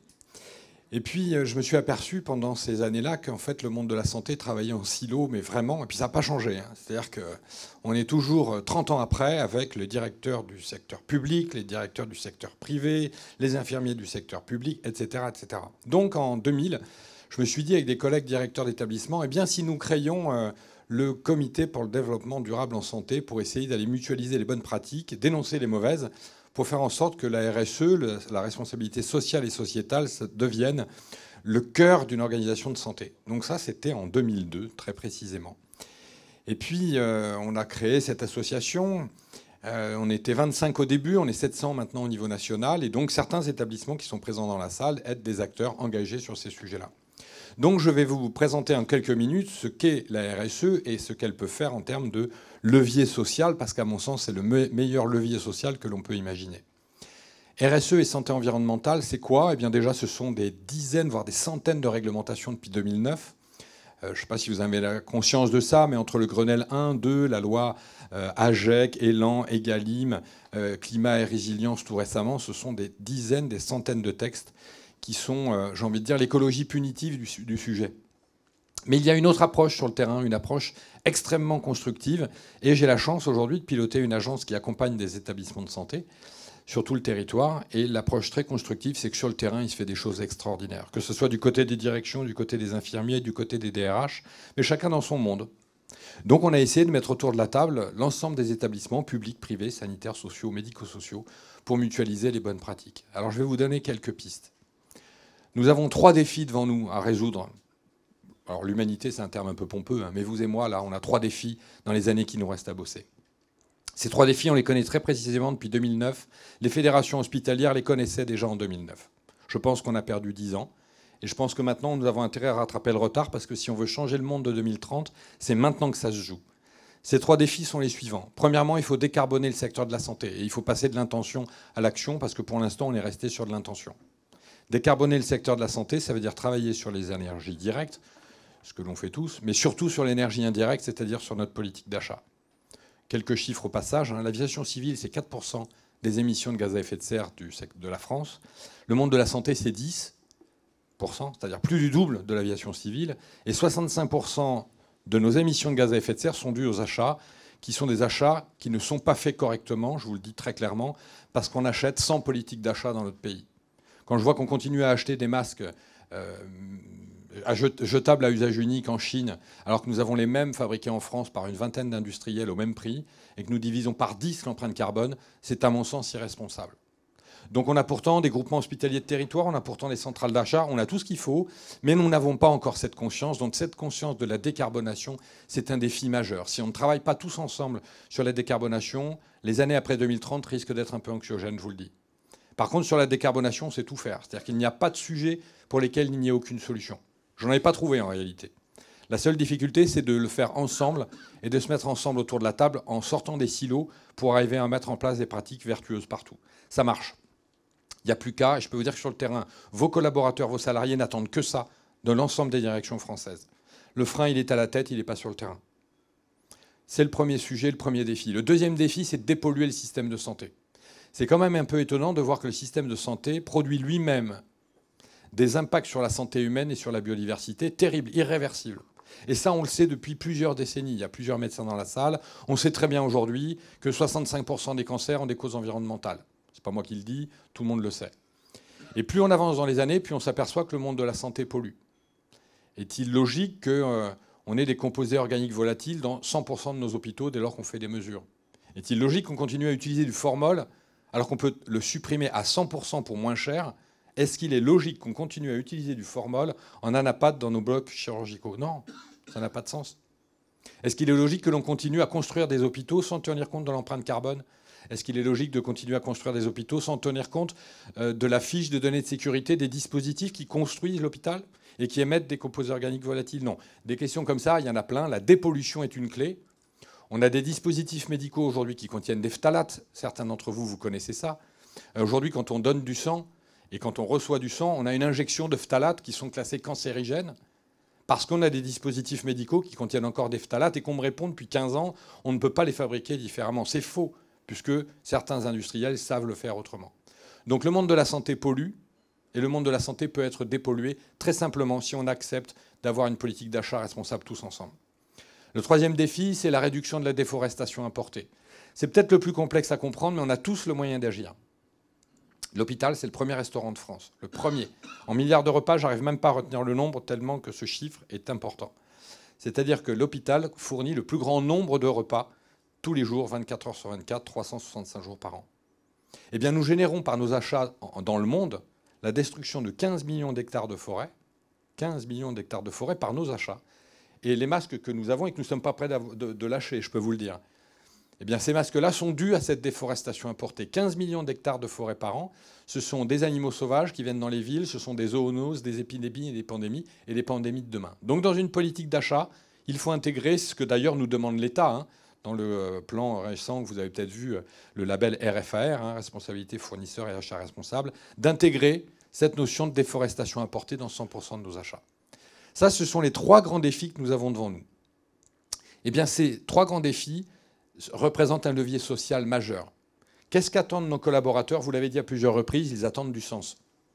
Nos infirmières, nos médecins attendent du sens, attendent d'être dans un système qui ne fabrique pas les maladies de demain. Donc nous avons aujourd'hui énormément de thématiques sur la RSE que tous les salariés attendent. Économie circulaire, transformation des matières résiduelles en matières premières pour d'autres. Considérez qu'on a dans nos déchets d'activités de soins à risque infectieux que 30% de déchets à risque infectieux. Tout le reste, c'est de l'ordure ménagère qu'on peut revaloriser à 100%. On trouve dans nos déchets médicaux aujourd'hui de l'or, du platine et de l'iridium qu'on est assez fou pour incinérer à 800 degrés. Nous avons dans toutes nos poubelles de l'or, du platine et de l'iridium que l'on peut récolter, traiter et revendre. Il y a des moyens dans nos poubelles. Et quand on dit qu'il y a de l'or dans nos poubelles, c'est une réalité. Ça fait partie des sujets sur lesquels j'aimerais travailler avec vous. Le verre médicamenteux que l'on détruit par centaines de tonnes dans tout le pays, on n'a pas été foutu depuis 15 ans de créer une filière de revalorisation du verre médicamenteux. On le jette, on le détruit. Et ça, les professionnels de santé sur le terrain ne le supportent plus. Moi, je suis sur le terrain tous les jours à accompagner des établissements avec mon équipe. Tous les jours, je rencontre des infirmières qui viennent me voir en me disant « Vous paraît-il normal que dans mon set de chirurgie ambulatoire, j'ai 3 pinces à agrafe en métal, ne sachant pas où les mettre, puisque je n'en utilise qu'une, j'en jette systématiquement 2 dans les déchets à risque infectieux que l'on va transporter et incinérer à 800 degrés. » Tout ça, c'est du non-sens. Il faut redonner du sens à nos sujets. Et nous savons le faire. Il suffit que tout le monde se mette d'accord sur cette dynamique de politique d'achat responsable et on pourra véritablement changer les choses très en profondeur. Sachant que le temps est très contraint, je vais vous donner une conclusion très simple, puisqu'il y a une directrice de centre d'un IFSI, donc je vais en profiter pour vous passer du message, puisque j'ai la chance d'intervenir en IFSI chaque année, mais je suis hors sujet, parce que nos sujets n'interviennent pas, ne sont pas dans les cours. L'éco-conception des soins, la décarbonation, la déforestation importée, tout ça n'est pas au programme. Donc nous avons inventé un programme et nous l'avions mis en œuvre pour quelques IFSI. Et les infirmiers, je vais vous donner la tendance, parce que vous qui embauchez et qui êtes en pénurie, je vais vous donner la tendance. Les infirmiers, quand ils finissent le cursus, qui est très court, hein, on arrive à faire 10 séances d'1 heure. Vous voyez, c'est très concentré, mais en 10 séances d'1 heure, on arrive à fabriquer les compétences de demain sur la dynamique de l'éco-conception des soins.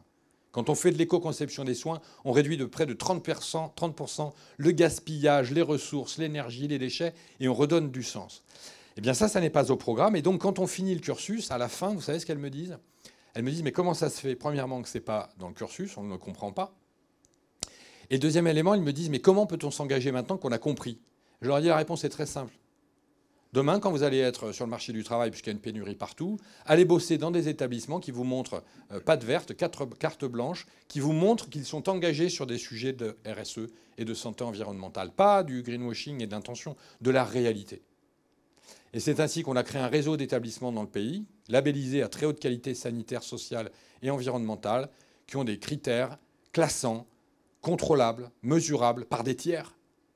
Et ça fait la différence. Peut-être que vous aurez sur une autre table ronde l'annonce d'un groupe d'établissements de santé qui a fait des mesures et qui est en capacité de donner des indicateurs au niveau national. Eh bien, demain, ça fera la différence. En clair, la RSE, je ne connais pas, après 30 ans d'expérience dans ce monde, un levier social plus important et plus fort que celui-là, parce qu'il redonne du sens, il redonne envie d'agir, il fait faire des économies, il réduit le gaspillage.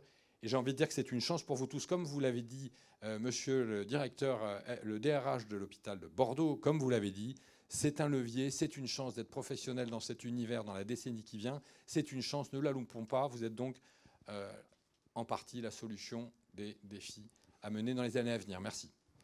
Bravo.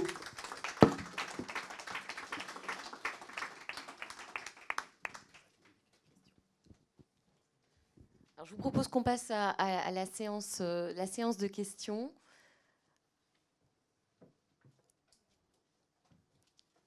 Je serais surprise qu'il n'y en ait pas au moins une.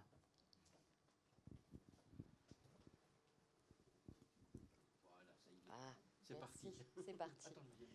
Peut-être donner le micro. Non, je vais parler fort, peut-être. Non. Avec le micro, ce sera mieux. Merci, monsieur Nollet. Jamel Ouanda, Ramsay Santé.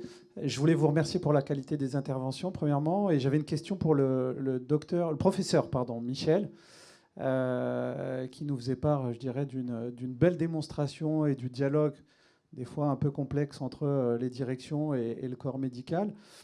Il y a un point qui m'a interpellé, c'est le fait que vous ayez adressé le sujet sous l'angle des moyens nécessaires pour pouvoir délivrer une qualité de soins.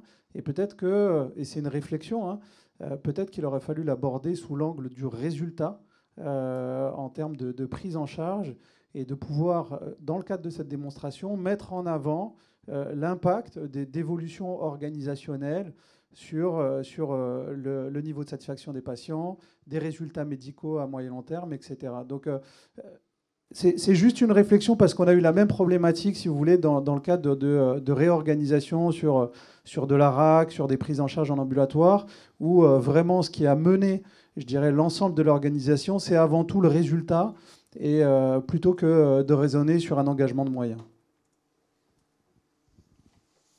Oui, c'était une solution. On n'a pas abordé le sujet de cette manière-là parce que, d'abord, je voulais pas vous montrer, laisser croire qu'on était trop content de nous, mais les résultats de ce service, ils sont positifs avec une augmentation d'activité régulière depuis 15 ans. Même de nombre d'activités d'endoscopie malgré la situation très contrainte depuis 15 ans. Et ce qui nous a amené à ça, c'est que malgré les résultats positifs, premier service publieur du CHU, activité clinique augmentant régulièrement, durée de séjour dans l'IPDMS correcte, activité d'hôpital de jour en croissance permanente, ça débloque aucun moyen. Donc je ne voulais pas aborder le sujet par ce biais-là. C'est pour ça qu'on est parti en se disant mais peut-être qu'il faut qu'on calcule, peut-être qu'on est mal organisé, peut-être que ça ne correspond pas. Voilà. Donc on s'est posé la question de cette manière-là. On ne s'est pas posé la question à partir des résultats parce que on est content de nous-mêmes. Je ne sais pas, ça ne se dit pas, mais ça peut exister. Maintenant que je vois une vue globale de l'établissement, il y a des services dans lesquels on peut partir de ce point de vue-là. C'est-à-dire, donnez-nous vos résultats, on va voir un peu quels sont les moyens en face. Mais dans ce service-là, on n'était pas parti avec ce point de vue. Une autre réaction ?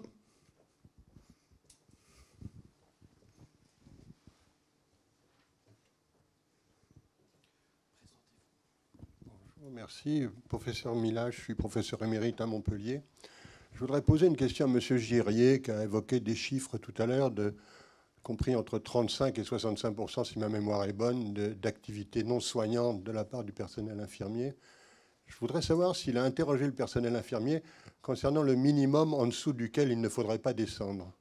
C'est-à-dire que je suis convaincu que les infirmières sont demandeuses d'un certain nombre de tâches relationnelles et autres non techniques, et que je pense que leur qualité de vie au travail dépend également d'un minimum en dessous duquel il ne faudrait pas descendre. Merci beaucoup pour votre question. Alors, peut-être petite clarification, dans les activités afférentes aux soins, il n'y a pas les soins relationnels. Les soins relationnels sont un soin. Et donc, pour reprendre quelques éléments de l'intervention de Madame Schlier, le soin, c'est aussi le sourire, c'est aussi la main tendue, c'est aussi tout ça, et ça fait partie de ce qu'on veut valoriser comme positionnement pour les soignants, infirmiers et aides-soignants. Dans les AS, vous allez trouver remplir le dossier, vous allez trouver passer 74 appels pour trouver un lit d'aval, vous allez les 14 messages laissés sur répondeur à la famille pour qu'ils viennent ramener X ou X trucs ou qu'ils préparent X ou X choses pour la phase d'après. Vous allez avoir les multiples dysfonctionnements liés à la programmation des repas de la cantine, la préparation des traitements médicamenteux. Vous allez avoir le café qui est renversé au milieu de l'entrée et les 3 appels au service de bionettoyage pour obtenir que quelqu'un sorte une serpillière pour faire le nettoyage du service. Alors effectivement, il n'y a pas que des soins techniques, il y a aussi des soins de base, il y a aussi des soins relationnels qui sont tout aussi valorisés et valorisables que les soins techniques. Et je pense que c'est le mix des 3 d'ailleurs qui fait l'intérêt du métier d'infirmière et du métier d'aide-soignante, avec des proportions différentes. Mais c'est tout le reste auquel on s'attache.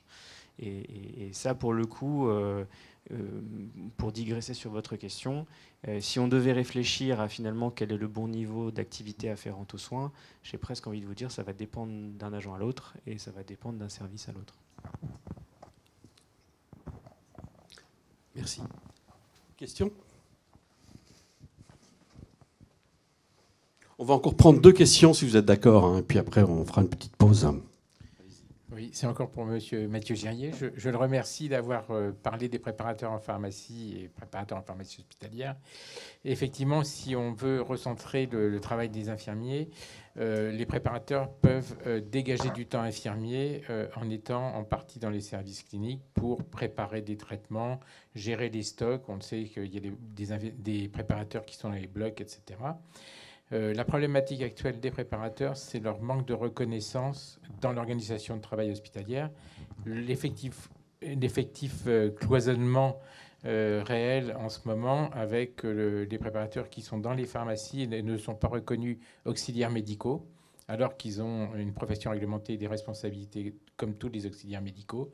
Et donc, ils sont mis presque à la marge et donc pas de façon systématique au niveau national sur ces missions pour lesquelles ils sont formés et responsables, tout au moins ceux qui ont fait le diplôme hospitalier. Et j'aimerais savoir comment on pourrait contribuer à ce décloisonnement professionnel. Je suis cadre de pôle aussi, on travaille aussi avec des tech labos qui eux aussi peuvent contribuer à certaines activités et alléger et centrer des activités des professionnels sur des cœurs de compétences. Et là, je parle pour jusqu'aux pratiques avancées et pour toutes ces professions.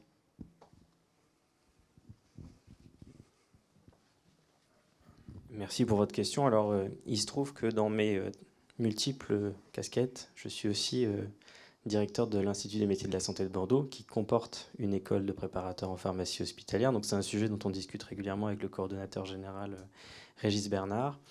Réponse en 3 temps. Un premier temps sur le fait que les préparateurs en pharmacie aujourd'hui, je pense, ont un positionnement qui est plus analysé en termes d'activité industrielle que d'activité soignante, dans la mesure où la pharmacie est une activité qui est standardisable dans le traitement de l'objet médicament. Première réponse. Que l'enjeu que vous portez, celui de la transformation du métier de préparateur en pharmacie, il passe précisément par le changement des éventuels débouchés qu'on peut avoir à la sortie des écoles de préparateurs en pharmacie, qui sont extrêmement restreintes. Préparateur en officine, préparateur hospitalier avec l'année hospitalière, mais finalement, c'est relativement cadré. Vous pouvez faire un peu d'industrie privée, mais ça reste marginal par rapport à ce qu'on fait à l'hôpital. Et donc, revaloriser la place potentielle d'un préparateur en pharmacie, parmi d'autres métiers, hein, il n'y a pas que celui-là qui est concerné, ça passe aussi par son implantation dans les services, par la possibilité de lui confier d'autres tâches, des tâches plus complexes, un positionnement différent. Et troisième temps, ça passe aussi par une réforme de la maquette de formation, parce qu'aujourd'hui, la maquette de formation, elle est adaptée à ce qu'on attend aujourd'hui d'un préparateur en pharmacie, à savoir une activité industrielle. enfin une activité standardisable comme une activité industrielle. Et ça doit changer. Et aujourd'hui, la revalorisation des PPH, elle ne pourra passer que par une transformation du métier, dans laquelle tout le monde ne se retrouvera pas forcément. Parce qu'il y a aussi des professionnels qui font le choix de PPH par rapport à d'autres métiers pour un certain nombre de logiques. Exactement. Et finalement, un peu comme sur le sujet de l'intervention, nous sommes devant, c'est un peu le rivage des Syrtes, hein, on est sur la crête et devant nous la grande plaine. L'idée, c'est pas qu'on fasse retraite, maintenant c'est qu'on y aille et qu'on avance. Merci. Une dernière question, parce qu'on va prendre du retard. Pardon, oui, merci. Dernière question. C'est une question pour monsieur Thomas concernant le RSE, puisque vous avez indiqué, d'abord, je pense que beaucoup d'entre nous devons ou pouvons partager vos considérations sur le développement durable et en tout cas la responsabilité sociétale et environnementale des établissements hospitaliers et des acteurs plus largement du secteur hospitalier. En revanche, vous avez parlé de l'aspect législatif comme étant un aspect un peu punitif, de l'aspect venant des ressources du terrain qui va être beaucoup de temps à avoir un avis, enfin une pression positive en tout cas sur ces effets-là.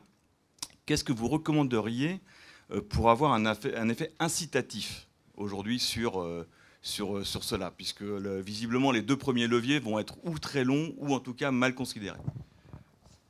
Oui, je pense en effet qu'on a fait trop d'écologie punitive depuis des années, puisqu'on ne parle que de sanctions, et en plus ces sanctions ne sont pas appliquées, donc ça ne sert à rien en réalité. Vous avez l'obligation de faire des audits énergétiques, des bilans carbone, vous ne les avez pas forcément fait, ou si vous les avez fait, vous n'avez pas réduit votre empreinte de 20%, vous n'avez pas de taxes et vous n'avez pas non plus de félicitations ou de moyens supplémentaires si vous ne l'avez pas fait. Donc il faut mettre en place aujourd'hui une éco-conditionnalité de la totalité des financements dans le secteur de la santé. Vous construisez un hôpital sain qui ne pollue pas, qui réduit ses émissions de gaz à effet de serre, qui fait tout ce qu'il faut faire pour réduire son empreinte, eh bien vous devez avoir des tarifs supérieurs à d'autres. Je pense qu'il n'y a que comme ça. Il y a aussi les taux de TVA qu'on peut réduire. Aujourd'hui, quand vous construisez un établissement de santé, vous ne récupérez pas la TVA, contrairement à un boulanger ou à un hôtel. Eh bien demain, si on applique un taux de TVA réduit sur tout ce qui est matériaux biosourcés, éco-conçus, ou sur des produits locaux et de saison en restauration, vous allez acheter des produits de très bonne qualité, moins chers que des produits dégueulasses, qui polluent et qui ont une empreinte très lourde. Ça, ce sont des propositions qu'on a fait il y a 10 ans au précédent gouvernement, qu'on a fait il y a 5 ans au précédent et que nous allons refaire la semaine prochaine au travers d'un livre vert. Je voulais l'amener, je ne l'ai pas fait, j'aurais dû, qui s'appelle un livre vert pour une santé responsable et durable, qui permettrait par des investissements très ciblés de réduire l'empreinte et d'inciter véritablement l'ensemble des professionnels et des organisations à bien faire, parce qu'il est facile de bien faire. Il suffit d'avoir accès à l'information, c'est tout, c'est aussi simple que ça. Sur demande, sur l'envoi d'un mail, je peux vous faire suivre ce livre vert qui est un recueil d'une vingtaine de propositions permettant justement de réduire. Regardez l'exemple des masques français. Aujourd'hui, un masque français éco-conçu, c'est 5 centimes. Chinois, c'est 4 centimes. Si vous achetez français pour 1 centime de plus, eh bien, vous changez complètement l'empreinte en France de cette industrie et vous créez des emplois. À Toulouse, 700 emplois créés chez Oriol en vendant des masques. C'est extraordinaire, c'est génial. La DGOS a sorti le 31 décembre 2021. Le 31 décembre, il faut quand même aller le voir, à la page 174, il faut avoir que ça à faire pendant les fêtes. Eh bien, il y a une ligne, un chapitre qui dit que si vous achetez des masques français biosourcés, vous devez le faire. Ce sera intégré dans les tarifs de 2022. C'est où ça ? Les fédérations hospitalières, pourquoi ne se prennent-elles pas en main ensemble, FEAP, FHP, FHF et le CINERPA et tous ces gens-là, d'une seule voix pour aller chercher ces moyens? Parce que c'est la seule chose qui manque, c'est cette reconnaissance du travail bien fait, c'est tout. Merci. Et ça passerait par la loi quand même ou pas? Là, la DGOS a fait une circulaire, elle affirme dans cette page 174 que vous allez être financé du différentiel, du surcoût des masques. Donc très bien, vous achetez des masques, chiffrez le surcoût, et allez voir la ministre nouvelle, enfin ancienne, future, je ne sais pas, pour lui dire, voilà, on a dépensé chacun 25 000 € de plus, et bien financer ça, ça crée des emplois locaux en fait. Il y a quelque chose de très inspirant, pardon encore de prendre une minute. C'est la loi Pacte qui ne concerne pas les hôpitaux, mais la loi Pacte concerne les entreprises privées grâce aux sociétés à mission. Mais ça va vous concerner tous bientôt, parce qu'on a inventé une autre notion qui est le territoire à mission, et on se base sur des hôpitaux, des établissements de santé engagés sur ces sujets-là pour booster à l'échelle du territoire les projets du plan national santé-environnement, pour réduire l'empreinte des territoires. Donc public, privé, sur ces sujets-là, c'est la même aventure. Et en fait, c'est vous, en tant que citoyen, en tant que papa, en tant que maman, que l'on doit s'investir pour faire en sorte qu'en 2030, on ne laisse pas vraiment un futur qui sera irréversible à nos gamins. On peut encore le faire. Je le sais, ce n'est pas une affirmation, c'est une réalité, puisqu'on le fait déjà pour à peu près 300 établissements dans le pays. Mais 300 établissements, pour nous, c'est extraordinaire à l'échelle d'une petite équipe de 30 personnes. Mais il y en a combien ? 30 000. Donc c'est une petite goutte d'eau par rapport au reste. Mais si tout le monde s'y met demain, on inverse la tendance véritablement et très durablement. Merci. Merci beaucoup. On a pris un tout petit peu de retard, mais ce n'est pas très important. Je vous propose qu'on s'arrête pendant 10 minutes. On va reprendre vers 11h05 pour la deuxième table ronde. Il y a un café qui nous attend.